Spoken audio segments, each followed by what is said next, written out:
Hello students, welcome to Learning Institute. Last video tot ami tense or upor alochona korisilo. Aji ami correct tense or upor alochona korim. Aru moi protekto tense ore eta example hikam tumalokok logote protekto tense or kisuman keywords hikam jate tumaloke protekto tense chini poat easy hoi jay. গটিকে কোনোবাই যদি ফুই ভিডিওটো চাবলৈ start কৰিছা please বহি আৰু PAN উলিয়াই লোৱা আৰু পুৰা এনাৰ্জেটিক হৈ লিখি যাবা গোটেই কেটা কাৰণ এই কথাবিলাক তোমালোকৰ জীৱনটোৰ কাৰণে লাগিব আৰু জীৱনটোৰ কাৰণে মনত ৰাখিব লাগিব গটিকে লেটস স্টার্ট দা ভিডিও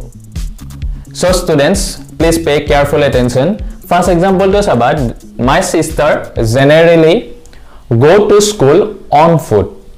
ইয়াত চাবা ইয়াত কিছুমান মই কিৱৰ্ডছ লিখি লৈছো always, daily, habitually, usually, normally, often, frequently, occasionally, sometimes, once a month, once a year, once a week, twice a month, enuka taisot every week, every Sunday. Enuka dhoroner jodi sentence tot words thake,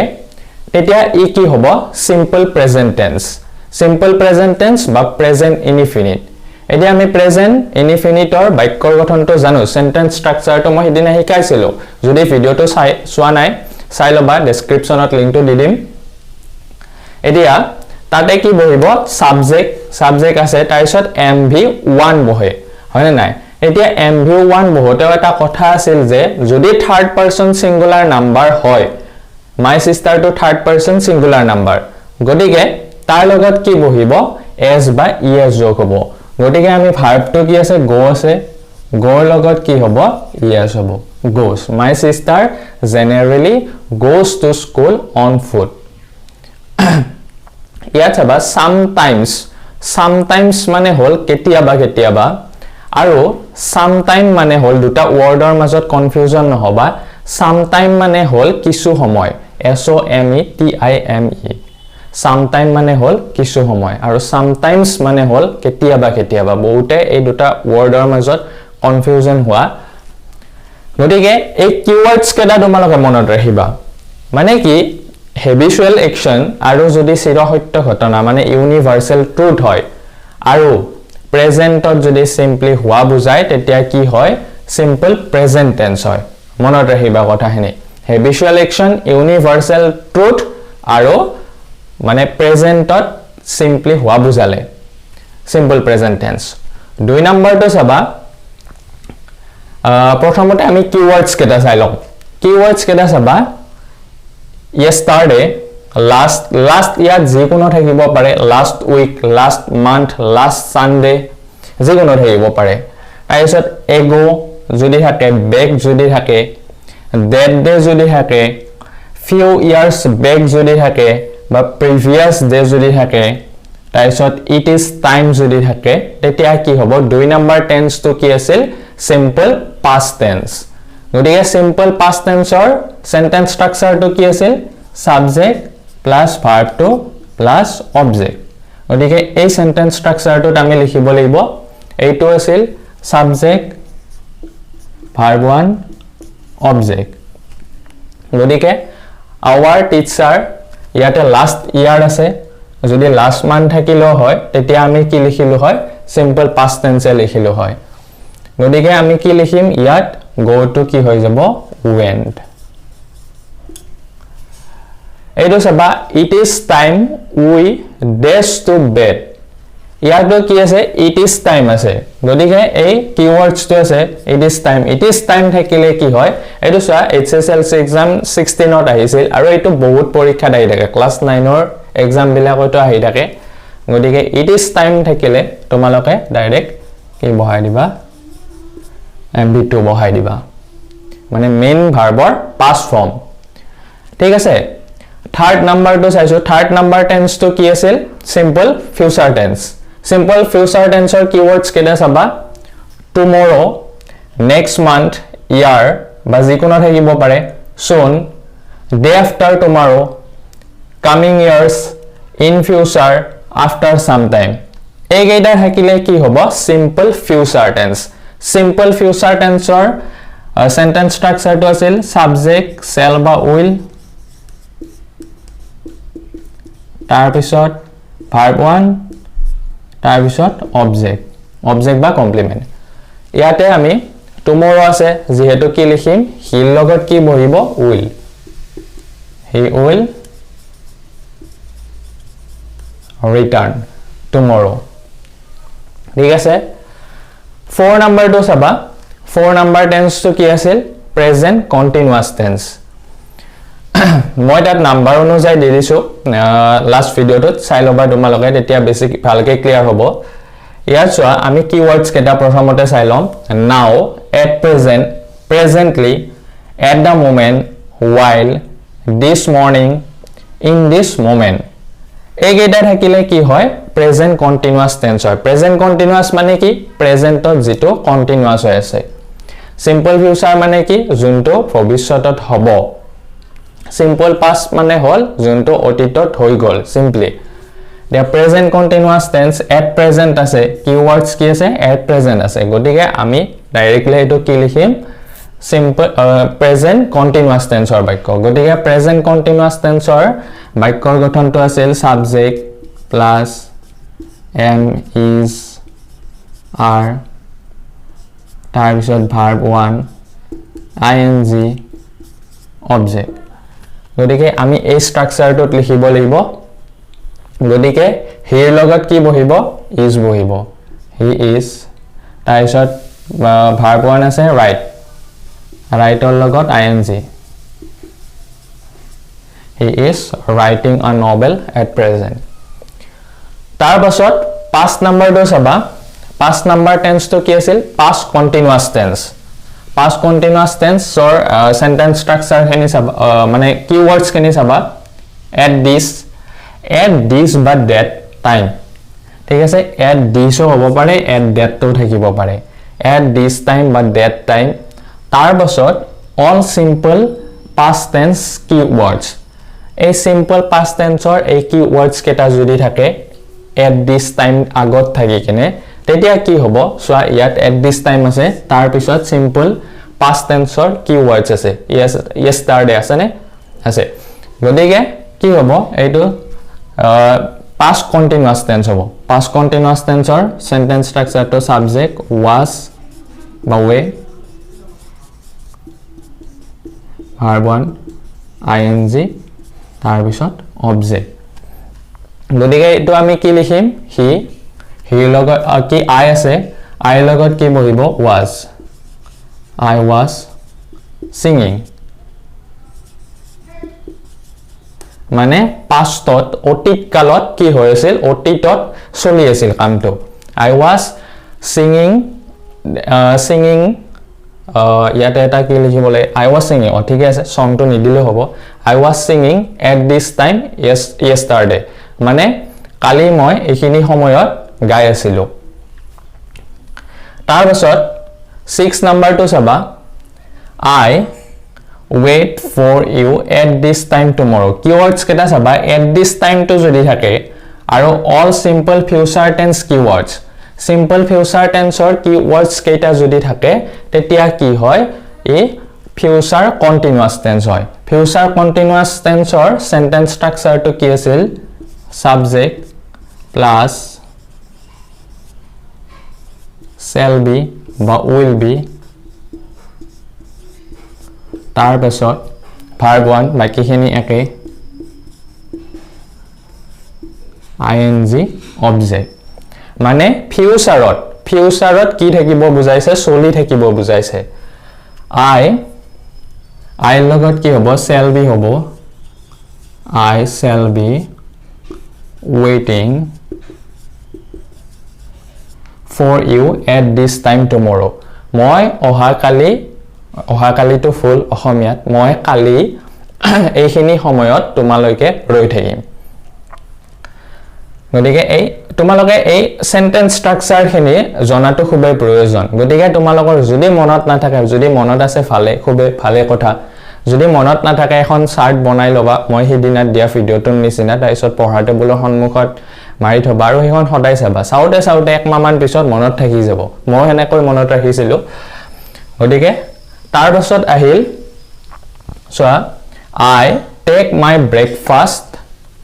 yet 7 number tense to 7 number tense to কি আছিল present perfect tense or keywords কেটা চাবা যদি recently just থাকে just now থাকে yet থাকে not yet so far this morning already ever never ইত্যাদি বিলাক থাকিলে কি হয় present perfect tense হয় গতিকে ইয়াত আমি কি হ'ব present perfect tense or বাক্যৰ sentence structure to কি আছিল subject have বা has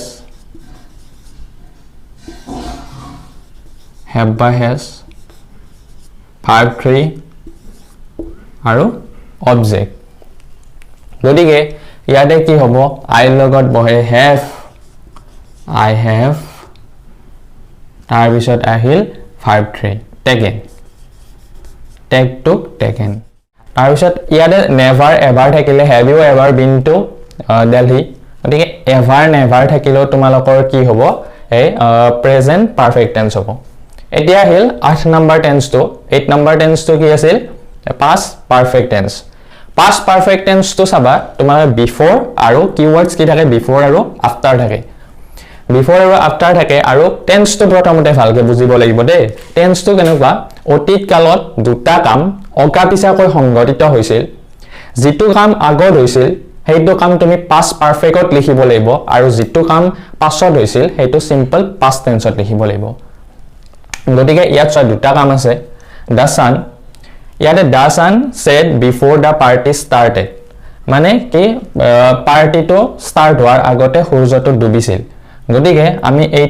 এই কামটো আগত লিখিব লাগিব যেহেতু এইটো তোমাৰ simple past tense আছে গতিকে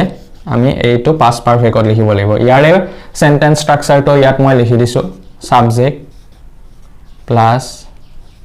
had plus verb 3 object আৰু বাকিটো simple past tense ত লিখিব লাগিব the sun had said before the party started এইবাৰ আহিল 9 নম্বৰ tense টো 9 নম্বৰ tense টো কি আছিল future perfect ৰ keywords কেটা চাবা by যদি থাকে আৰু all simple future keywords আৰু simple future ৰ এই keywords কেটা যদি থাকে তেতিয়া কি হ'ব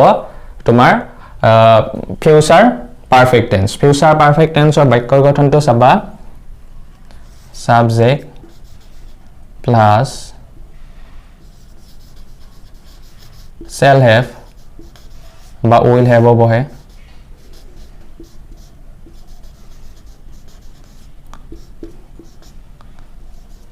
তাৰ পিছত আহিল verb 3 তাৰ পিছত আহিল object এতিয়া এটো চাবা I dash complete my works by 4 pm tomorrow মানে মই কালি 4 বজাৰ আগত কি কৰিম কামটো কমপ্লিট কৰিম গতিকে ইয়াত কি হ'ব I লগত shall হ'ব I shall have তাৰ পিছত verb 3 কি হ'ব completed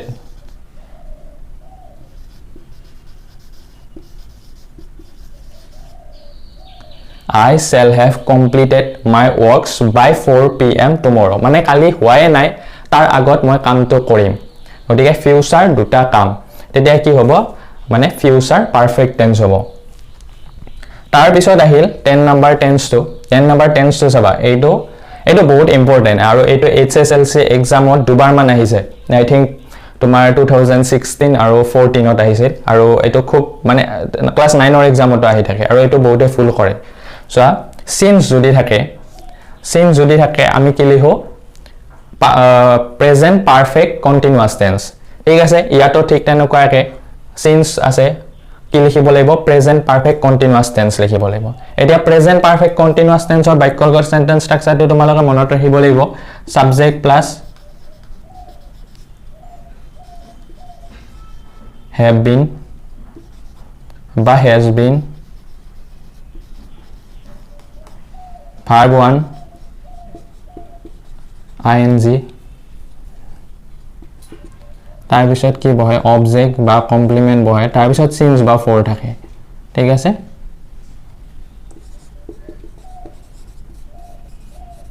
since বা for থাকে এতিয়া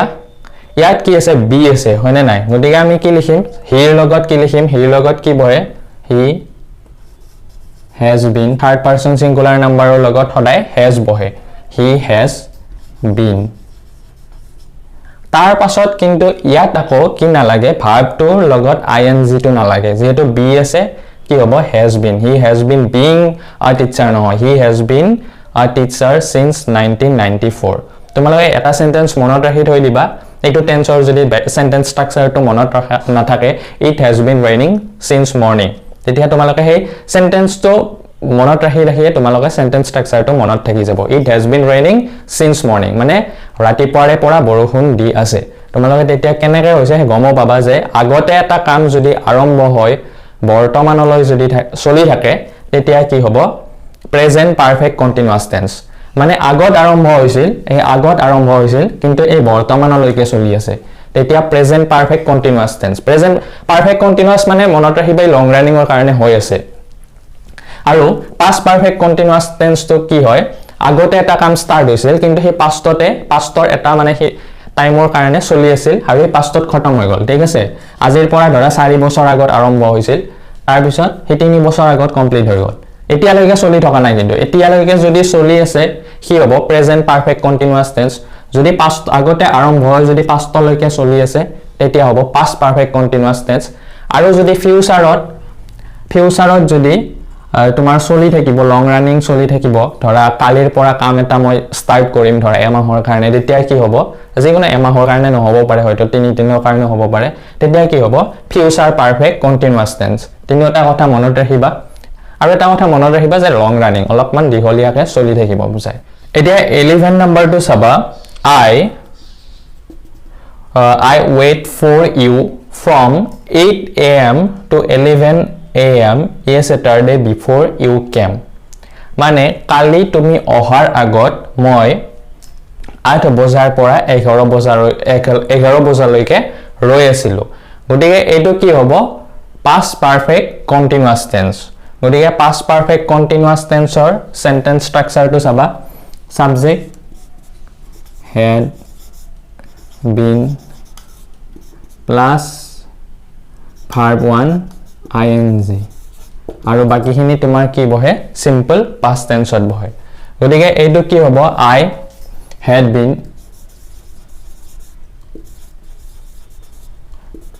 waiting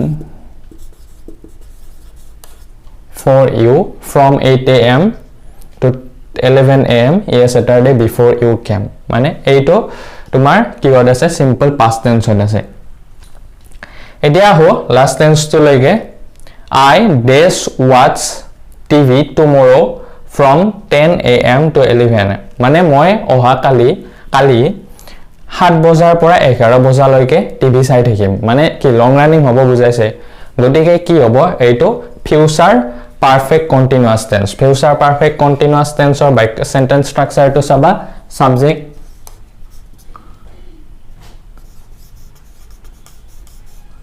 shall ba will have been verb 1 ing ঠিক আছে গতিকে আমি এটো কি লিখিম I shall have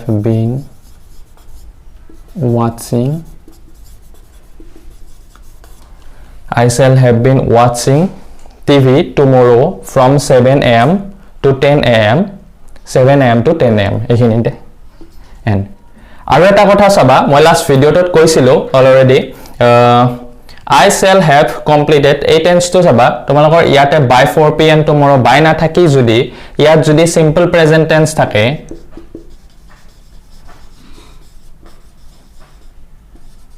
ইয়াত যদি simple present tense থাকে তেতিয়াও কি হয় future perfect tense হয় যেনেকৈ I shall have completed my work before you comes তুমি before he comes তেও অহাৰ আগতে মই কামটো কি কৰিম কমপ্লিট কৰিম গতিকে এনেকুৱা বিলাকো চাবা আৰু তোমালোকে প্লিজ এটা স্ক্ৰিনশ্বট লৈ লোৱা বা লিখি লৈছা যদি খুবেই ভাল কৰিছা আৰু নেক্সট ভিডিওত এটা অন্য এটা টপিকৰ সৈতে লগ পাম till then take care bye bye আৰু যদি চেনেলটো সাবস্ক্ৰাইব কৰা নাই সাবস্ক্ৰাইব কৰি থবা শেয়াৰ কৰিবা ভিডিওটো লাইক কৰিবা কাৰণ বহুত গুৰুত্বপূৰ্ণ ভিডিও আহি আছে ইংলিশ গ্ৰামাৰৰ ইংলিশ গ্ৰামাৰটো ইজি কৰিবলৈ মই সদায় তোমালোকৰ লগত আছো বাই বাই